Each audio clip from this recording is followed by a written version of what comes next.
Les poissons du récif sont surtout actifs durant la journée. Alors, qu'en est-il de la vie sous-marine lorsque le crépuscule envahit les lieux?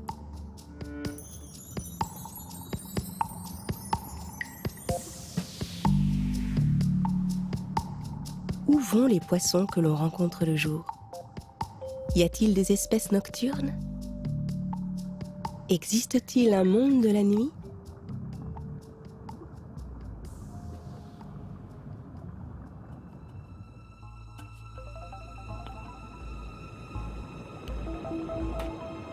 Dès que la lumière commence à baisser, peu à peu, l'activité se ralentit.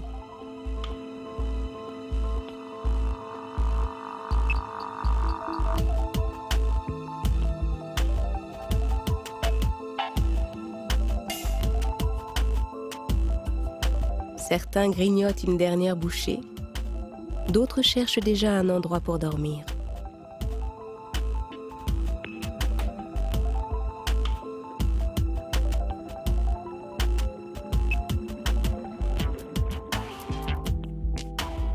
C'est aussi un moment privilégié pour des rencontres exceptionnelles.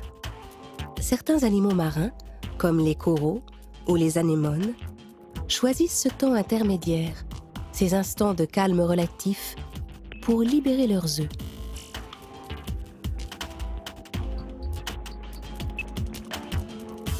Leur ponte provoque une réaction immédiate chez les poissons qui, seuls, à plusieurs, voire même en banc, retrouvent leur vivacité et se précipitent sur les œufs qui flottent au gré du courant.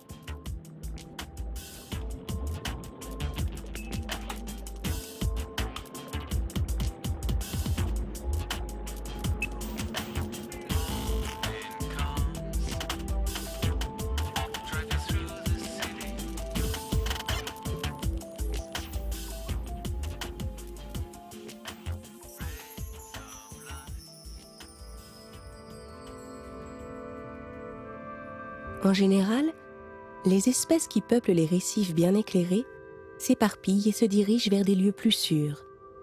En fait, de véritables tanières qu'ils occupent le soir, dès que la lumière devient insuffisante.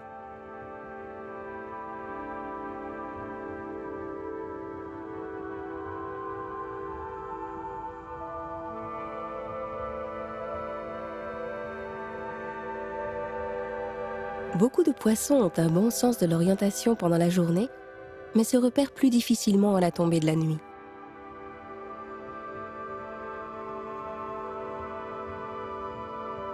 Certains s'installent dans les fentes étroites du récif pour se protéger.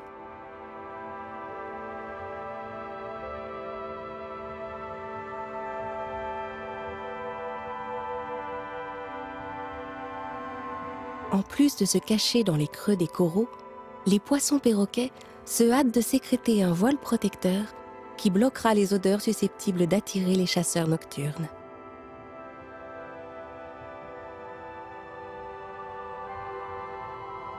L'atmosphère générale donne l'impression d'un temps intermédiaire, d'un temps mort dans la vie marine. Le silence envahit les lieux. Il n'y a plus personne. Les animaux de la journée, les diurnes, ont retrouvé leur lieu de repos et les nocturnes ne sont pas encore en activité.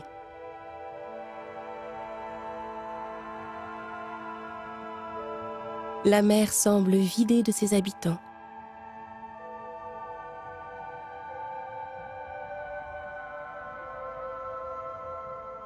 Il faudra attendre environ 1 heure pour que les animaux nocturnes fassent leur apparition.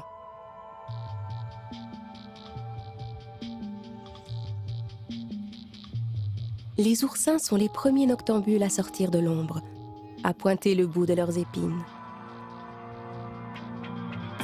Réfugiés sous les rochers, ils commencent tout doucement à s'en extirper. Lentement, ils s'approchent et envahissent la zone pour former un véritable tapis. Les oursins diadèmes, aux très longs piquants noirs, aiment se regrouper.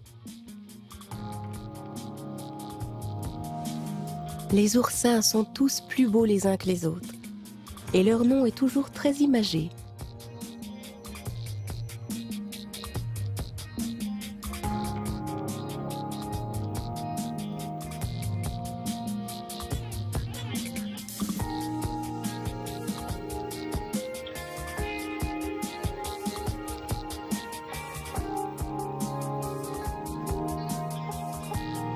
L'oursin de feu, splendide dans sa robe rouge recouverte d'une multitude de glandes à venin, qui ressemble à un bijou de perles mouvantes.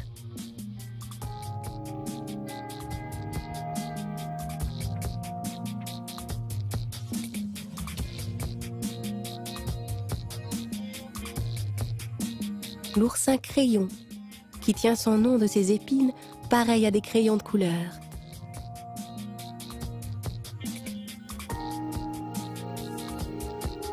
Ou encore l'oursin à double piquant.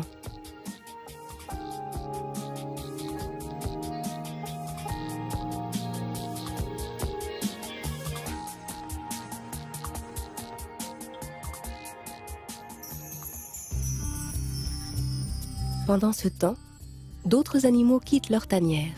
On aperçoit les premières crevettes.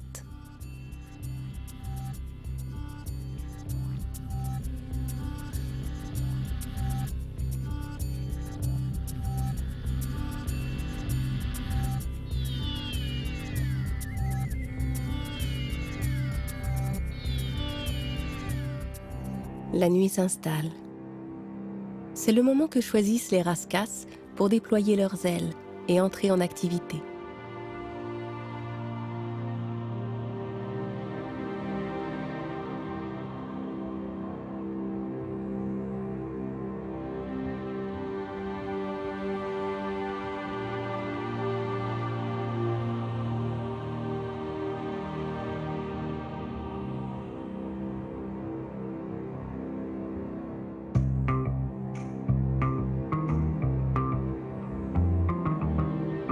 Il est intéressant d'observer que les espèces nocturnes ont évolué indépendamment les unes des autres, mais toutes pour satisfaire une exigence commune.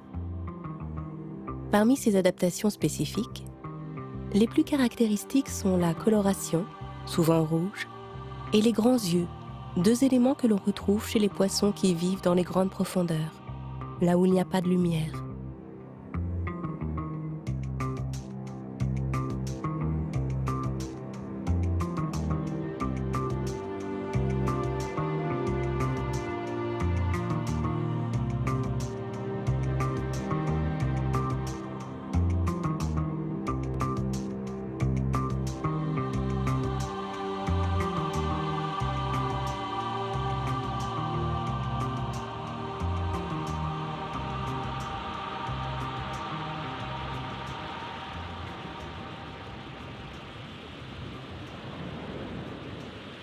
Le poisson comète à grande nageoire apparaît à son tour. Cet animal vit solitaire dans les cavités du récif, mais quand vient la nuit, il s'aventure hors de sa cachette pour se nourrir de petits crustacés, de poissons ou de gastéropodes. Sur la base arrière de sa nageoire dorsale, il a un faux œil appelé ocelle. L'effet combiné de l'écartement de ses nageoires et de ce dessin rend difficile pour un prédateur de savoir où se trouve la tête, car le faux œil ressemble à s'y méprendre à un vrai.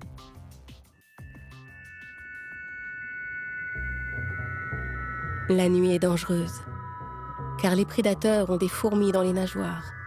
Pour eux, la chasse commence. À ce moment précis, ils sont aidés par la lumière des lampes qui leur permet de débusquer plus facilement et plus rapidement les proies éventuelles.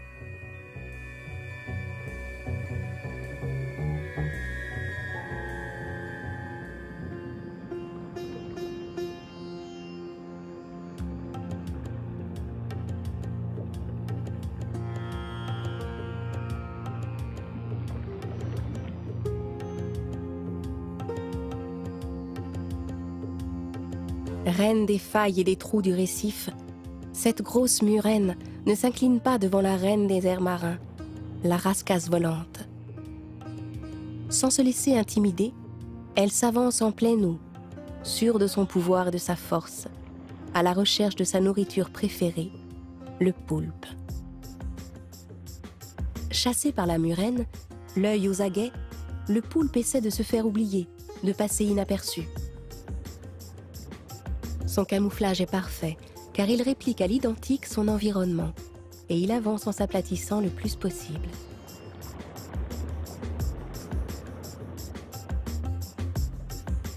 Il semble inquiet, et pourtant il ne devrait pas avoir peur, car même s'il perdait un bras, il ne perdrait pas la vie. En effet, les bras du poulpe ont le pouvoir de se régénérer. Sectionnés, ils cicatrisent et repoussent.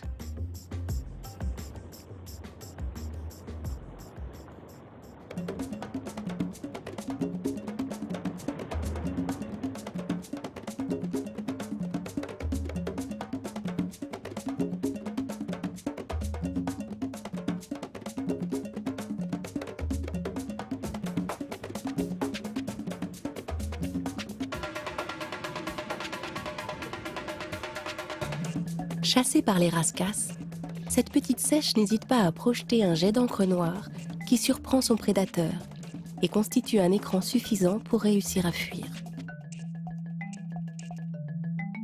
Les ailes déployées, l'escadrille de la mort continue sa quête, inlassablement. Complices malgré nous par la seule présence de nos lampes qui leur facilite la tâche, nous assistons à de violentes attaques éclairs. Les petits poissons disparaissent dans la gueule de la rascasse, comme s'il s'agissait de simples moustiques, alors que d'autres, plus gros, sont nettement plus difficiles à avaler.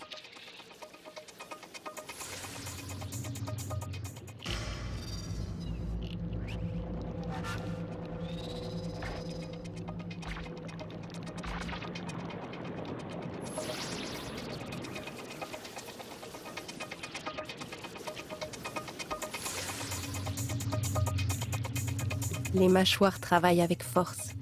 Cependant, il faudra quelques secondes avant que la queue du poisson disparaisse à son tour. Le sinistre balai continue.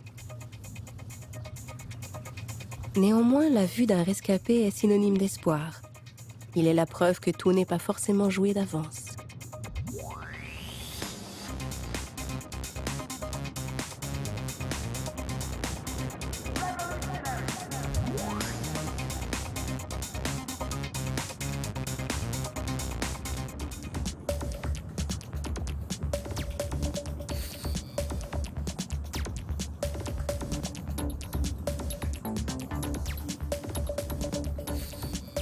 Le Bernard l'ermite est un crabe qui, pour protéger son abdomen dépourvu de carapace, doit trouver une coquille abandonnée, généralement celle d'un gastéropode marin.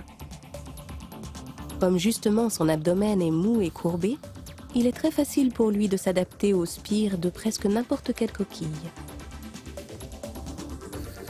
C'est un animal nocturne omnivore. Il broute les algues, consomme des déchets organiques et s'attaque à des proies comme les escargots ou même d'autres Bernard l'ermite.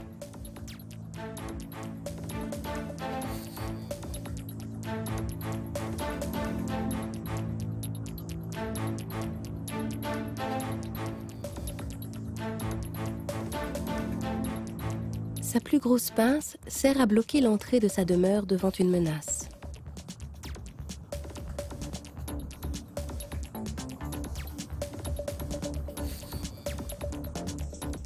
Après chaque mue, le Bernard l'ermite doit trouver une coquille plus spacieuse. Il s'en choisit alors une autre, l'explore et la nettoie consciencieusement avant de déménager le plus rapidement possible, car sans protection, il est très vulnérable.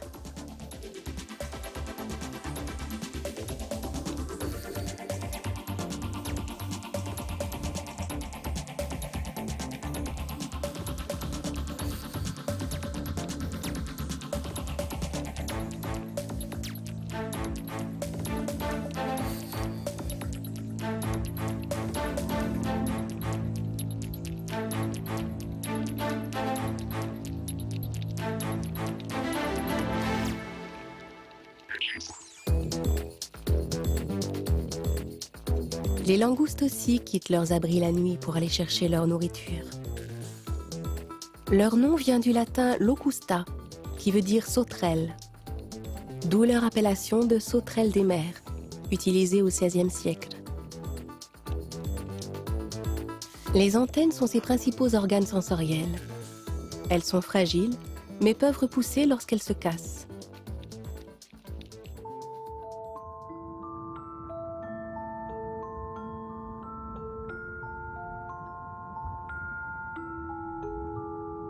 Le calamar nage les bras étendus devant lui. Il fait partie du groupe des céphalopodes à 10 bras. 8 fonctionnent par paire et 2 sont de longs tentacules. Les calamars sont des prédateurs. Ils s'attaquent aux poissons, aux crustacés ainsi qu'à d'autres mollusques.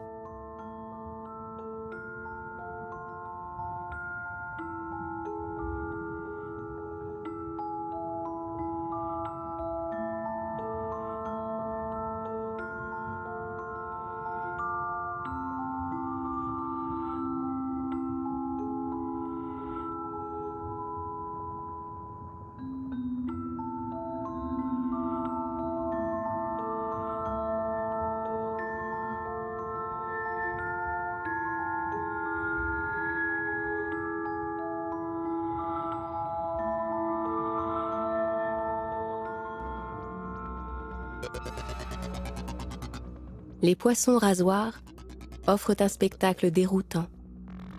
Semblables à des feuilles d'aluminium noircies en leur milieu, ils se déplacent de manière saccadée. Avec leur corps en forme de lame de couteau, ces poissons, qui font partie de la famille des hippocampes, se tiennent bien droit, la tête en bas, et nagent dans cette position près du fond, à la recherche de tout petits crustacés. Leur épine dorsale droite et rigide leur impose de vivre dans cette position verticale.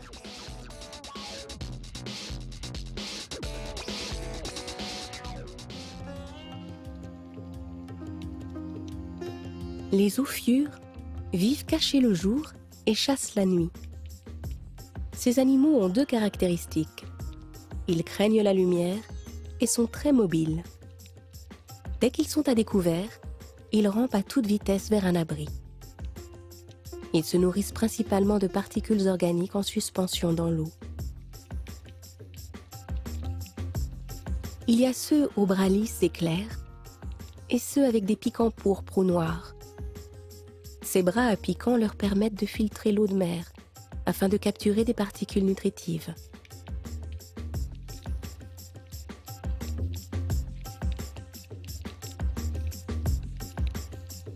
Cette petite araignée assez peu colorée ne dépasse guère quelques millimètres.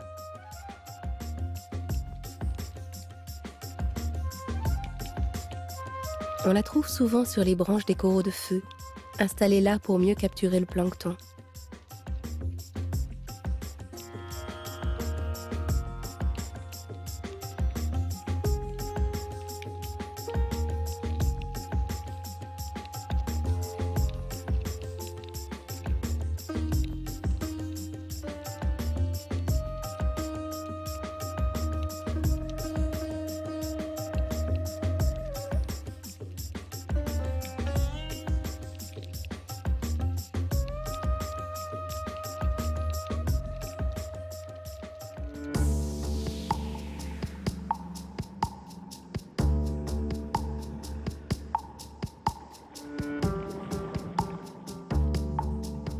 Cette grande holothurie, qui peut mesurer jusqu'à 1,50 m, a une bouche entourée de tentacules rétractiles. C'est une espèce nocturne qui se nourrit essentiellement des détritus organiques.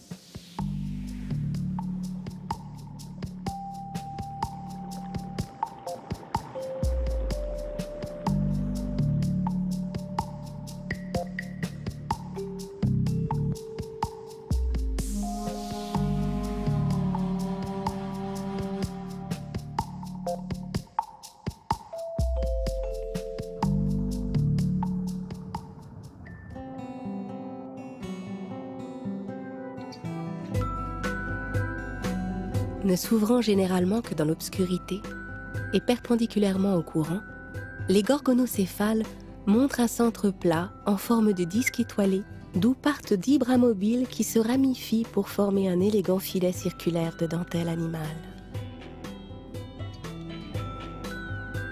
Ils ont la particularité de pouvoir déployer ou enrouler leurs bras. Une fois déployés, leur diamètre peut atteindre 80 cm.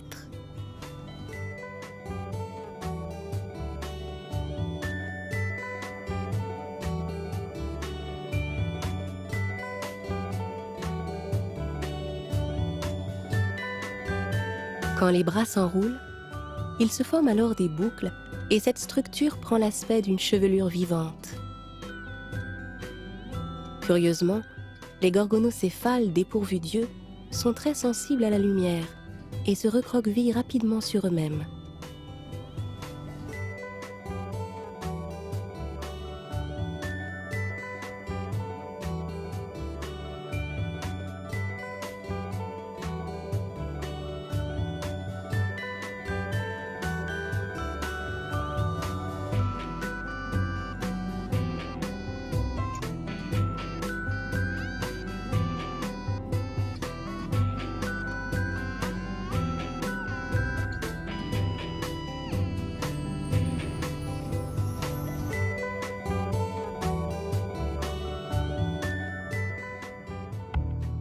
Peut-être à cause de la taille de sa coquille d'environ 25 cm, cet escargot est appelé thone. Il est vrai qu'il ne passe pas inaperçu. Carnivore à activité nocturne, le thone compte parmi les plus grands gastéropodes. Pour chasser, il utilise le courant. Avec sa trompe, il aspire l'eau en permanence, car elle est porteuse des odeurs de ses proies. Ces odeurs sont analysées par des récepteurs chimiques qui permettent aux mollusques de s'orienter vers sa cible. En temps normal, la trompe buccale flexible du thone est dissimulée. Mais sitôt qu'une proie est localisée, cette trompe se dilate considérablement pour engloutir la victime, qui est ensuite lentement aspirée.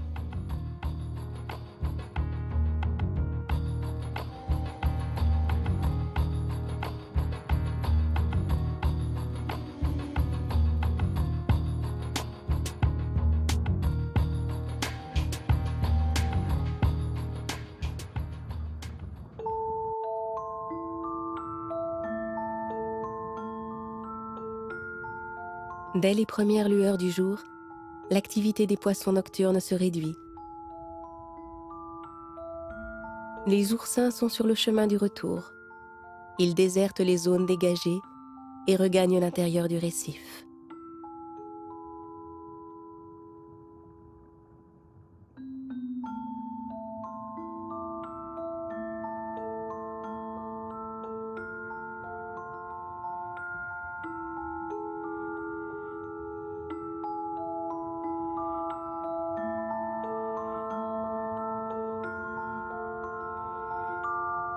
Peu à peu, la luminosité gagne en intensité. Bientôt, il fera jour.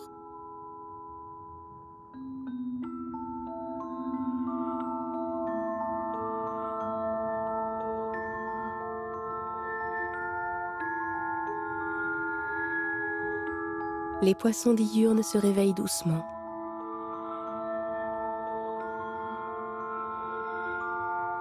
Sous les premiers rayons du soleil, la mer reprend ses couleurs.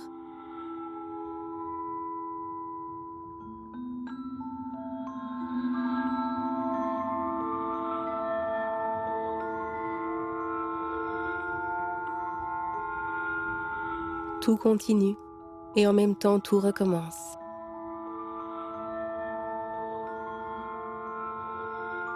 Mais désormais, on ne pourra plus dire que seul le jour est synonyme de vie.